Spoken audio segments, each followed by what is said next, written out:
He appeared motionless on the sand, propped against a seawall as though pausing between breaths. The morning sun stretched across Somerton Beach, but no one noticed him live. Not yet, not then. People strolling the shoreline paused only when they realized he wasn't breathing at all. His shoes were polished, his jacket crisp, and his clothing intact, every label cut away as if he carried no past worth revealing. There was no wallet, no identification, no hint of who he was or why he was there. Investigators searched him thoroughly and found, months later, a tiny scrap of paper tucked into a secret pocket of his trousers. On it were 2 words, printed in an elegant typeface, "Tamam should," a phrase meaning, "it is finished." What did those words mean in the context of a man who was found dead, alone, on a quiet Australian beach? What answer waited locked in that final message? And, most importantly, if you saw a stranger lying on the sand this cold morning, would you walk on or wonder what story they were trying to leave behind? This is where the search for truth begins. Before he became a mystery discussed across generations, he was simply a man moving through ordinary days, unseen and unremarked. Whatever his troubles or intentions, they were carried quietly, leaving no record of urgency or fear. The clothes he wore offered the first insight. His suit was well cut and carefully pressed, appropriate for travel or a social outing. The fabric showed little wear, the stitching intact. This was not the appearance of someone drifting without direction or means. His shoes were polished, free of sand or damage. His fingernails were clean, showing no signs of recent physical labor. Everything about his appearance suggested intention and self-control. There were no tears in his clothing, no marks on his body that pointed to a struggle, no evidence that he had run, fallen, or been forced into place. Instead, his posture appeared composed, almost deliberate, as if he had chosen where to sit and how to be found. Witnesses later recalled seeing him the evening before his death. He was seated alone on the beach, leaning back against the seawall, facing the water. One passerby assumed he was asleep, resting after a long day. Another noticed his arm raised briefly, then fell back into place, a movement that seemed casual and unremarkable at the time. No one spoke to him, no one asked if he was well. There were no cries for help, no visible signs of distress, no indication that he expected company or interruption. The night passed quietly. By morning, he was dead. When authorities searched his pockets, the unease deepened. He carried no wallet, no identification, no letters, notes, or photographs. There were no hotel receipts or transport tickets that might trace his movements. Every label inside his clothing had been carefully removed, including those that would normally survive routine wear. This was not carelessness, this was precision. Police considered whether he might be a foreign visitor, but his clothing offered no clear origin. His grooming and posture suggested someone accustomed to order, yet his past appeared deliberately erased. The autopsy raised further questions. Though there were no obvious injuries, doctors noted abnormalities in his organs that were consistent with poisoning. His spleen was enlarged, his stomach contents suggested something had disrupted his system. But despite extensive testing, no known poison could be identified. At the time, this left investigators without a clear explanation for how he had died. Days later, one final detail emerged. Hidden inside a small, concealed pocket in his trousers was a tightly rolled scrap of paper. On it were 2 printed words, neatly cut from a book. Taman should. The phrase came from a collection of poetry, meaning "it is finished." The page from which it was torn had been removed deliberately, leaving no surrounding context. The paper was placed where it would not be found by chance. Whether it was a farewell, a statement, or something more personal remains unclear. With that discovery, the man crossed a threshold. He was no longer simply someone who had died on a beach. He became a puzzle, defined not by who he was in life, but by what he chose to leave behind. And with that choice, the trail went quiet. At first, investigators believed answers would come quickly. The discovery of the body on Somerton Beach had sparked immediate interest. An unidentified man with no obvious injuries, no apparent cause of death, and a strange note tucked away in his pocket. Surely someone would recognize him. With so many questions swirling around his mysterious appearance, they expected the investigation to find answers soon. But it didn't. Fingerprint records were circulated across Australia. They came back with no match. Even though the man's face was unknown, surely someone would have reported him missing. Still, no names were linked to the body. Missing persons lists yielded nothing. There was no family member coming forward, no one recognizing the clothing, and no one reporting a loved one who had vanished. Investigators even consulted dental records, but again, the leads were fruitless. Every step they took seemed to pull them further into a void of uncertainty. Then came the book. Among the items searched for at the scene, one key discovery stood out: a rare edition of the Rubaiyat of Omar Khayyam. Its distinctiveness couldn't be ignored. Inside the back cover, investigators found a strange penciled series of letters, almost like code or shorthand. It was an unusual find, one that immediately caught their attention. Was this some sort of cipher? Could this be a message from the dead man himself? Or perhaps it was a confession, an explanation from someone involved. The hope of cracking the mystery surged. Experts were consulted. Cryptographers and codebreakers were brought in to decode the symbols. Military intelligence officers also examined the mysterious notations, wondering if they could link the scribbles to something larger, like a covert operation or espionage. The idea of a spy or secret agent being involved in this case seemed to offer a tantalizing lead. For a time, the puzzle seemed solvable, but as the weeks passed, the promise of clarity faded. After careful analysis, the cipher could not be decoded. Each expert came to the same conclusion: the lines of text were seemingly random. The possibility of a hidden message was still out there, but no one could agree on what it meant. Some suggested it was merely notes on a horse race, a personal code connected to gambling, as the man had no known connections to espionage or international activity. Others felt it could be a personal reflection, a series of scribbles made by someone trying to leave their final thoughts behind.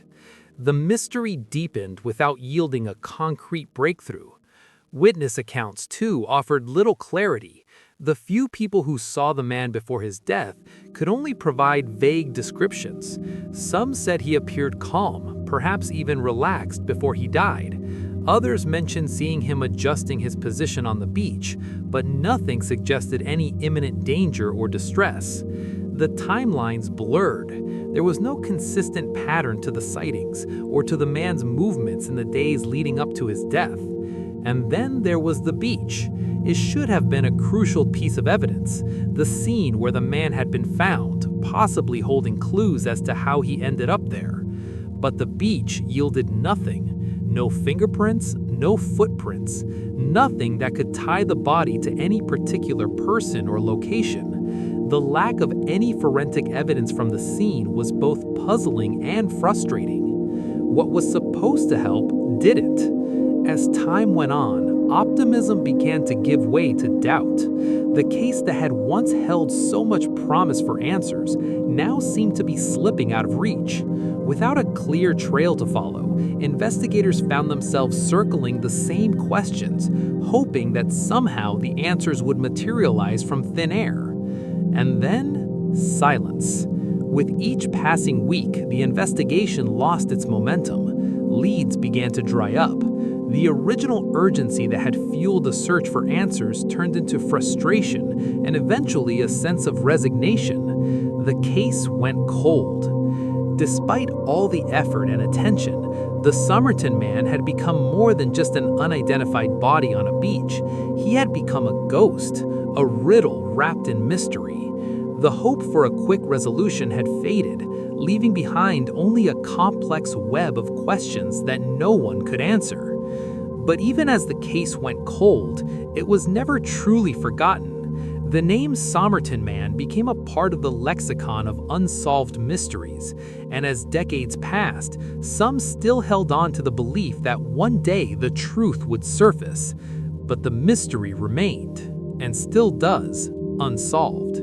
As the years passed, the urgency surrounding the case gradually faded. What had once been a fresh and gripping mystery became another unsolved tragedy, relegated to the dusty corners of the police department's files.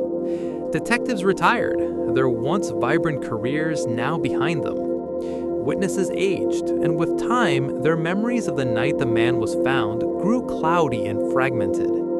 Evidence degraded, the physical traces of a crime scene left to fade in the elements, slowly losing their power to offer any further insights. What remained, however, was a single haunting contradiction that defied logic. A man had clearly prepared for something, yet he had left behind no clue that could explain what it was. His actions, leading up to his death, suggested a certain level of awareness, but the reasons for his actions were lost to time. The scrap of paper found in his pocket containing the cryptic words "Taman Shud" didn't lead to any definitive conclusions.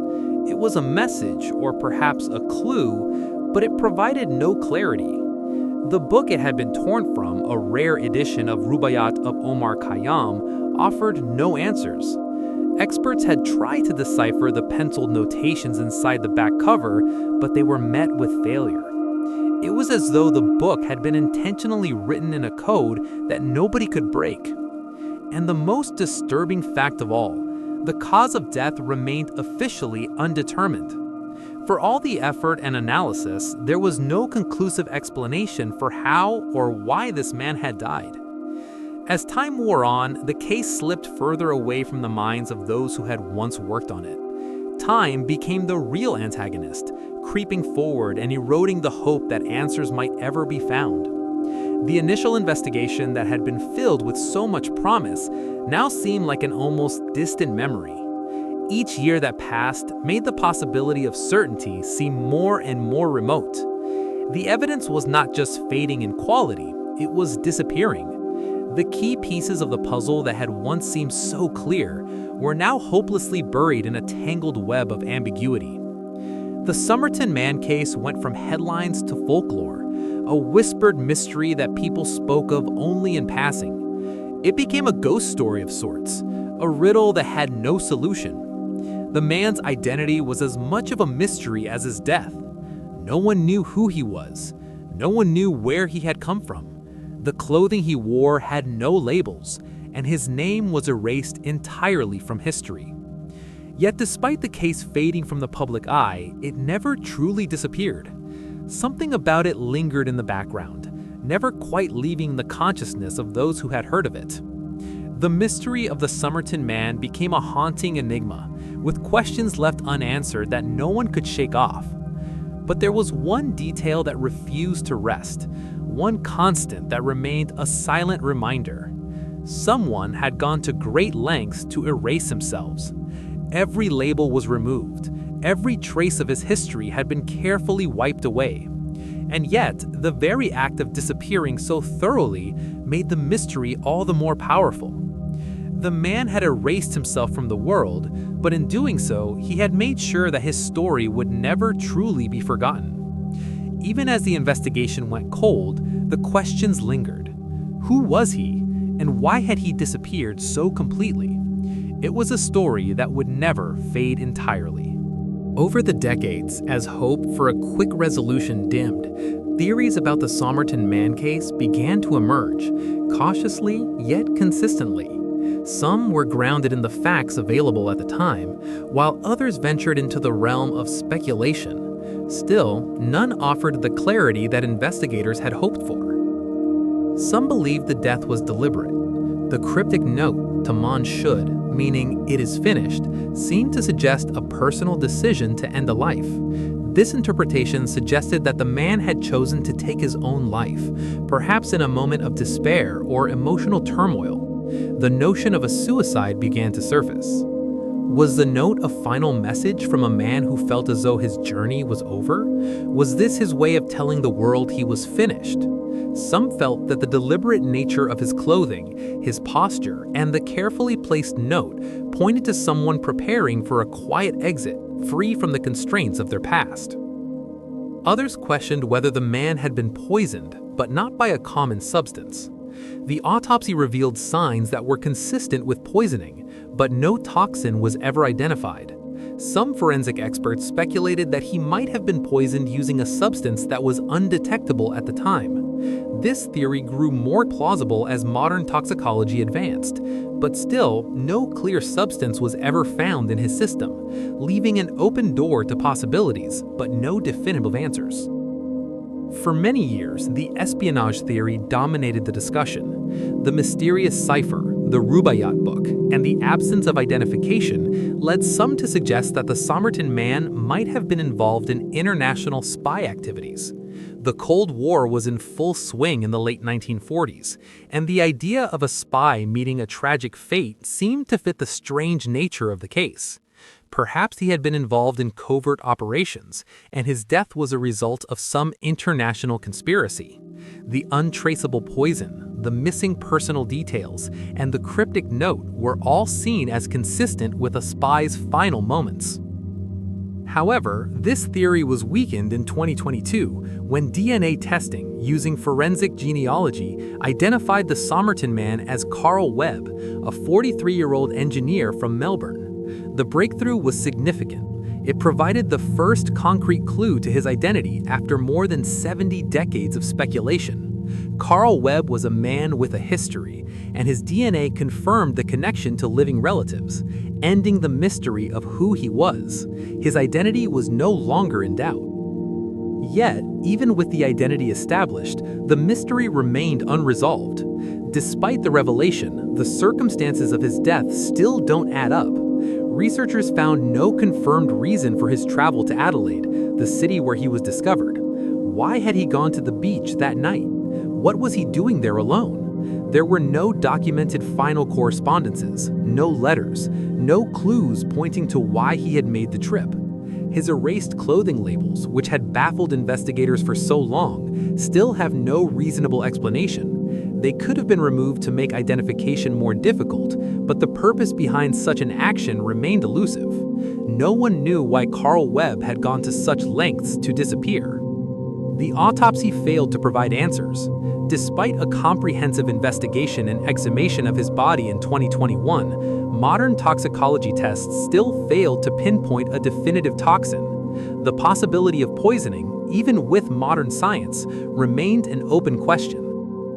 A variety of theories have persisted, but none can close the case definitively. Some believe Carl Webb was in emotional turmoil, possibly dealing with personal issues that led him to end his life. This theory aligns with the idea of the Taman should note as a personal statement of finality. Another theory suggests that Webb might have accidentally ingested something toxic, perhaps food or drink, but no one could figure out how this might have happened. Still others believe that Webb had simply intended to vanish quietly, erasing himself from the world for reasons that remain unknown. But these theories only circled the case, never landing on a definitive conclusion. The Somerton Man's death continues to haunt investigators, historians, and true crime enthusiasts alike. Though we know who he was, the answers to why he ended up on the beach that fateful night and how he met his end remain unanswered. And perhaps that's the final enigma, one that continues to frustrate and captivate those who study the case. For decades, the unknown weighed heavier than any potential conclusion.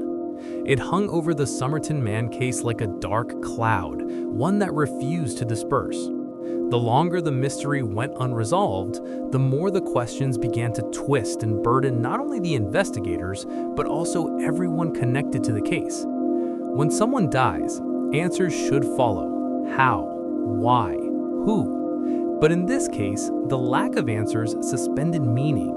It wasn't just the absence of identity or the confusion surrounding the cause of death. It was the unresolved echo left behind that gnawed at those who encountered the mystery.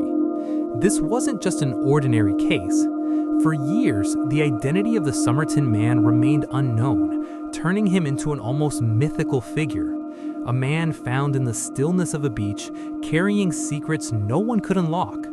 His name didn't arrive until 2022, when DNA testing revealed him to be Carl Webb, a 43-year-old engineer from Melbourne. But even with the revelation of his identity, the truth surrounding his death did not follow.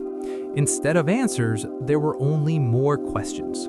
The absence of answers became a life sentence, not for Carl Webb, but for the families, communities, and even the investigators who had worked tirelessly on the case. It is one thing to carry the burden of not knowing in the immediate aftermath of a tragedy, but as the years turned into decades, that burden became something heavier. Carl Webb's family, for example, lived with the mystery of his disappearance, without knowing what had really happened to him. For them, not having answers meant not having closure. His relatives were left to wonder whether he had wandered off, been killed, or chosen to vanish for reasons only he understood. But with the case so quietly unresolved, that emotional weight didn't lift. It remained with them, an unspoken grief carried through the years. In many ways, the mystery's weight stretched beyond the Webb family. It was felt by everyone who followed the case, from the investigators who could not solve it, to the true crime enthusiasts who grew fascinated by the complexity of it. It lived on as a historical riddle, unsolved and fading into the background of other, more recent mysteries. This unanswered question, why did Carl Webb die on that beach and how, became a cultural mark, a hole in history that seemed impossible to close. It may not have been a burden for Webb alone, but for everyone left behind, it remained an unresolved story, a mystery without a conclusion. And that was the weight of not knowing. He is no longer nameless, but his final moments remain unwritten. Through the advancements of forensic science, we finally know who the Somerton Man was. We have his name, Carl Webb, a 43-year-old engineer from Melbourne. Yet, the question of how he died and why he ended up alone on a beach remains unanswered. The mystery persists because it reminds us that while science can identify a person, it cannot always explain their pain, their intent, or their final choice.